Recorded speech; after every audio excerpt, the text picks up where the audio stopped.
నమస్కారం. దేశవ్యాప్తంగా జరుగుతున్న స్పెషల్ ఇంటెన్సివ్ రివిజన్ ఏదైతే సర్ ప్రక్రియ ఉందో అందులో సగం రాష్ట్రాలు ఇప్పటికే పూర్తయిపోయినాయి. బీహార్తో సహా మొదటి విడత బీహారు, తర్వాత 12 రాష్ట్రాలు జరిగినాయి. రాష్ట్రాలు కేంద్రపాలిత ప్రాంతాల్లో ఇప్పుడు మరొక 12 రాష్ట్రాలు కేంద్రపాలిత ప్రాంతాల్లో జరుగుతుంది. అందులో ఉభయ తెలుగు రాష్ట్రాలు కూడా ఉన్నాయి, మీ అందరికీ తెలిసిందే. కానీ సర్ ప్రక్రియ పనితీరు చూస్తే ఆంధ్రప్రదేశ్లో నిన్నటికి అయిపోయింది, కానీ దాన్ని పొడిగించారు. మళ్ళీ 14 జూలై నుంచి 24 జూలై వరకు 10 రోజులు పొడిగించారు. 24 జూలై వరకు వాళ్ళు అక్కడ అవకాశం ఇచ్చారు. అది మంచిదే అంటున్నాం.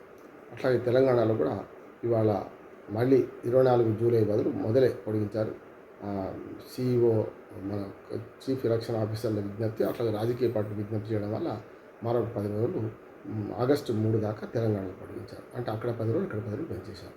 ఇప్పుడున్న డేట్ కాకుండా మంచిది అనుకున్నాను. ఎందుకంటే మొత్తం చూస్తే గ్రామాల్లో చాలా జోరుగా నడుస్తుంది ఈ సర్ ప్రక్రియ. ఎందుకంటే గ్రామాల్లో మానవ సంబంధాలు వేరుగా ఉంటాయి.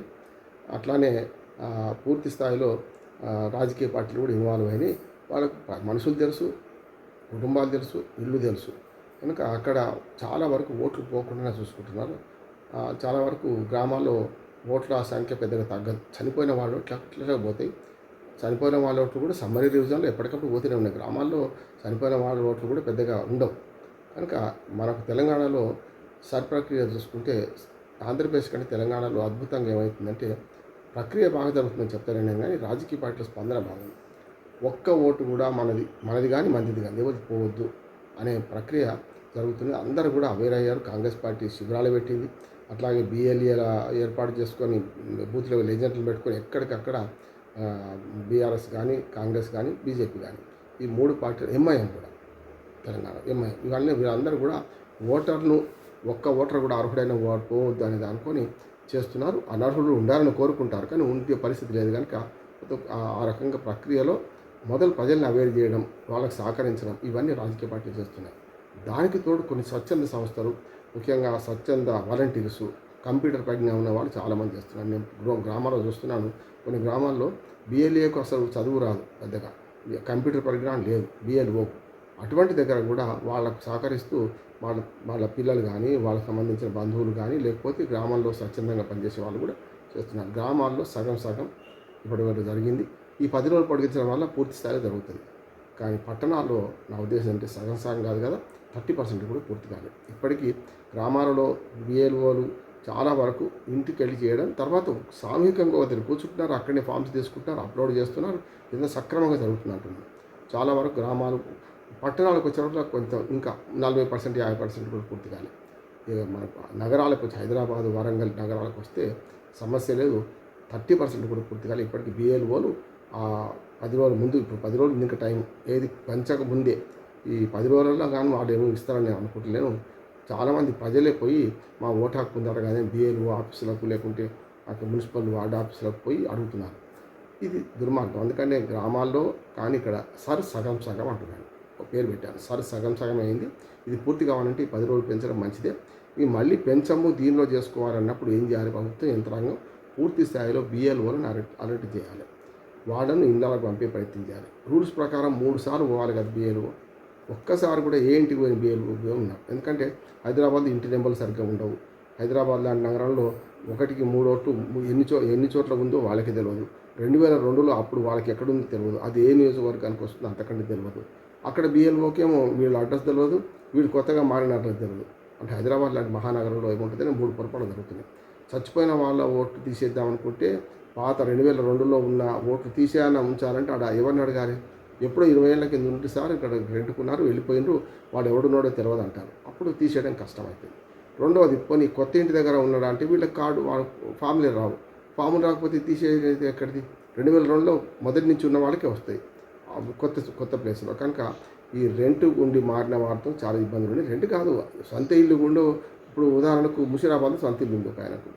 ఆ కుటుంబం బంజారా హిల్స్కి మారింది. అప్గ్రేడ్ అయిన తర్వాత చాలామంది బంజారా హిల్స్, జూబ్లీ హిల్స్ వాళ్ళ ఆర్థిక స్థాయిని బట్టి పోతుంటారు కదా. లేదు, మళ్ళీ గ్రామాలకు వెళ్ళిపోవచ్చు, ఇంటికి కూడా వెళ్ళిపోవచ్చు. ఒక్కోసారి కొందరు పిల్లల చదువు కోసం అట్లా వచ్చిన వాళ్ళు ఇక్కడ ఓటు ఉంటాయి.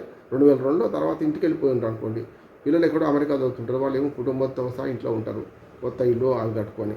కనుక అటువంటి వాళ్ళకి కష్టం వస్తుంది. కనుక హైదరాబాద్ నగరంలో ఇది 25-30% కూడా కాలేదు. గతంలో మనకు కేసీఆర్ గారు మన ఏదైతే సమగ్ర సర్వే చేసినప్పుడు తప్పనిసరి ఇళ్లలో ఉన్నారు, భయంతో భక్తితో ఉన్నారు, ఒకటే రోజు సర్వే కనుక. ఇప్పుడు అదేం లేదు, ఎవరికి వారు ఏమన్నా తీరే. మనం చూసాం కుల లెక్కలు కూడా మన రేవంత్ రెడ్డి గారు చేసినప్పుడు హైదరాబాద్లో 30% కూడా లెక్కలు, మా ఇంటికి ఎవరు రాలేదంటారు. ఇప్పుడు కూడా నేను ఒక సర్వే చేస్తే గ్రామాలలో ఇప్పటికీ అన్ని ఇళ్లకు ఫాములు చేరినాయి, 99% చేరినట్టు. ఇంకో కొన్ని రోజులు 10% చేరకపోవచ్చు, 90% దాటి అయితే అయినాయి కదా. కానీ అదే పట్టణాల్లో మాత్రం 30% కూడా కాలేదు. హైదరాబాద్ నగరంలో 25% కూడా కాలేదు. ఇప్పటికీ చాలామంది మాకు ఫారాలు రాలేదు అంటున్నారు. కనుక దీని మీద కఠిన చర్యలు తీసుకోవాలి. అవసరమైతే BLOలను కొంచెం సంఖ్య పెంచాలి. ఒక బూత్కి ఒకరు అనకుండా కొంత వాళ్ళ ఇద్దరిని సహకరించేటట్టు చేసుకోవాలి. ఇంకొక మన కంప్యూటర్ పరిజ్ఞానం ఉన్న వాళ్ళని జత చేయాలి వాళ్ళకు. ఇప్పుడు గ్రామాల్లో జరుగుతున్నట్టు సామూహికంగా దగ్గర కూర్చొని వచ్చిన ఫామ్లన్నీ అప్పటికప్పుడు అప్లోడ్ చేస్తూ వాళ్ళు చేస్తున్నారు కదా, చేయాలి. మన ఫామ్ నింపడం కూడా కొంచెం కష్టతరం అంటున్నారు. అది కూడా కష్టమే, ఎందుకంటే చదువుకున్న వాళ్ళకు నింపొస్తలేదు అని అంటున్నారు.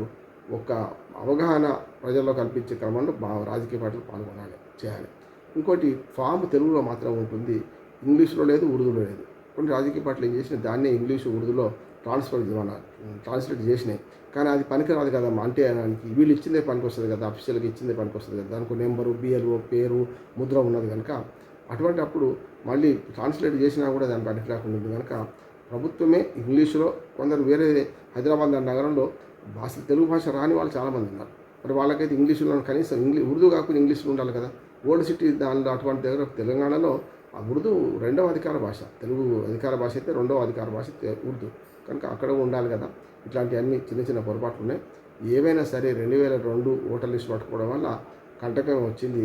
బీహార్లో లేకుంటే పశ్చిమ బెంగాల్లో సరిహద్దు రాష్ట్రాల్లో ఏదైతే చేసిందో ఆ ప్రక్రియలా ఇక్కడ కూడా జరపడం వల్ల అర్హులైన ఓటర్లు కూడా పోయే ప్రమాదం ఉంది. కనుక అర్హులు ఒక్కడు నష్టపోవద్దు, అనర్హులు 10 మంది ఉన్నా నష్టం లేదు, కానీ అర్హులు మాత్రం నష్టపోవద్దు. అనర్హులను తీసేసే క్రమంలో అర్హులను మాత్రం నష్టపరిస్తే మరి వారి ఓటు హక్కు తీసేసుకున్నట్టు అవుతుంది. కనుక రాజకీయ పార్టీలు ఇప్పటికైనా సరే అలర్ట్గా ఉన్నారు. తెలంగాణలో ఇంకా మరీ అభినందిస్తున్నారు. ఆంధ్రప్రదేశ్లో ఈ కుల రాజకీయ ధ్యేయంగా వాళ్ళ పార్టీ, వీళ్ళ పార్టీ, మా కులం, మీ కులం అనే దాని మీద నడుస్తుంది. కొంత వెనుకబడింది ఇంకా ఖచ్చితంగా. ఆంధ్రప్రదేశ్లో కూడా we the people of India అని తణుకు నుంచి వర్మ గారు, అట్లాగే తెలంగాణలో కటార శ్రీనివాసరావు గారు ఇట్లాంటి వాళ్ళు ప్రయత్నం చేస్తున్నారు. ఇది సరిపోదు, కేవలం విమర్శ చేస్తే సరిపోదు. విమర్శ కంటే పాజిటివ్గా రాజకీయ పార్టీలకు సహకరించడం, రాజకీయ పార్టీలు స్వచ్ఛంద సంస్థల ద్వారా ప్రజలను ఎడ్యుకేట్ చేయడం, ఒక్క ఓటు కూడా అర్హులు పోకుండా చూడాల్సి. ఇప్పుడు సరు మెడగొడ్డ పాము కరవక మానది కదా. మరి మెడగొడ్డ పాము కరవక మానదు అన్నప్పుడు కరవకుండా చూసుకోవాల్సిన బాధ్యత మెడ నుంచి చాలా లాఘవంగా లాగి బయటపడేయడం చేయాలి. ఇప్పుడు అసలైన ఓటర్లు పోకుండా చేసే క్రమంలో రాజకీయ పార్టీ ప్రధాన భూమిక వహించాలి. BLAల ద్వారా స్వచ్ఛంద సంస్థలు మన వ్యక్తులు కూడా దీనిలో భాగస్వామి అయి సహాయం చేయాలి. ఈ ఫామ్ నింపడంలో కానీ వాళ్ళకి సహాయం చేయాలి. BLOల అడ్రస్ తెలవకపోతే వెబ్సైట్ ఎట్లా ఓపెన్ చేయాలి, BLO ఎవరు ఉంటారో తెలుసుకోవడం, ఇట్లాంటివన్నీ కూడా కొంచెం కంప్యూటర్ ఆపరేట్ చేసిన వాళ్ళు, సాంకేతిక పరంగా తెలిసిన వాళ్ళు చేస్తే బాగుంటుంది.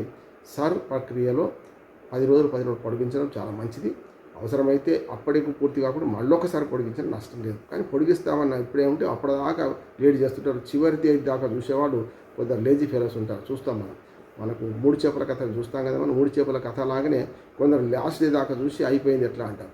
పరీక్షకు కదా 5 నిమిషాల ముందు పోండి అంటే వాళ్ళు 5 నిమిషాలు లేటుగా పోయి మామూలు రాని ఏడుచుకుంటూ కూర్చున్నట్టే ఇది ఉంటుంది. కనుక పెంచుతారు అనుకోకండి, 10 రోజులు పెంచారు.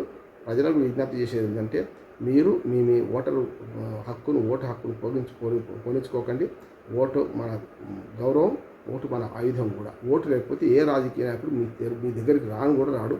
కనుక డబ్బులు తీసుకోకపోవడం వేరు, కానీ ఓటు వేసే హక్కు మీకుంటే మిమ్మల్ని ఎవరైనా పలకరిస్తారు, లేకపోతే పలకరించే పరిస్థితి లేదు. రాజకీయ పార్టీలకు స్వార్థం ఉంటుంది కదా, ఓటు బ్యాంక్ రాజకీయాలు ఇంకా ఎక్కువ ఉంటుంది. కనుక దయచేసి ఓటు హక్కును తృణీకరించకండి, ఓటు హక్కును కాలరాయకండి. ఓటు హక్కును మనం గట్టిగా పొందుదాం, పౌర హక్కుగా రూపొందించుకుందాం. నమస్కారం.